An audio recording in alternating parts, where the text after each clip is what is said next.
Focus টিভির পঞ্চম জন্মবার্ষিকীতে অভিনন্দন জানাচ্ছি, শুভেচ্ছা জানাচ্ছি। ফোকাস টিভি জনগণের কথা বলবে, মানুষের কথা বলবে, সমাজ পরিবর্তনের কথা বলবে। ফোকাস টিভি বিশেষ করে এই গ্রেট ব্রিটেনে আমরা যারা আমাদের নতুন প্রজন্ম, তাদেরকে বাংলাদেশের সাথে একটা কানেক্টিভিটি, বিশেষ করে বাংলাদেশের মাটির সাথে তাদের একটা সম্পৃক্ততা, সেটা সৃষ্টি করার প্রচেষ্টা চালাবে। পাশাপাশি এই গ্রেট ব্রিটেনে আমাদের নতুন প্রজন্ম তাদের যেভাবে এগিয়ে যাচ্ছে, সেটাও আমাদের সমাজের কাছে তুলে ধরবে বলে আমি বিশ্বাস করি। ফোকাস টিভির কর্মকর্তা যারা কাজ করছেন, বিশেষ করে আমিনুল ওয়েস যেভাবে পরিশ্রম করছেন, তার উত্তরোত্তর সমৃদ্ধি কামনা করছি এবং তার এই কাজকে আমরা সমাজের সবাই সহযোগিতা করবেন বলে আমি বিশ্বাস করি।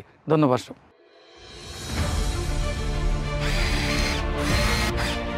আলোতে থাকুন, ফোকাসে থাকুন, হাত রাখুন প্রজন্মের হাতে।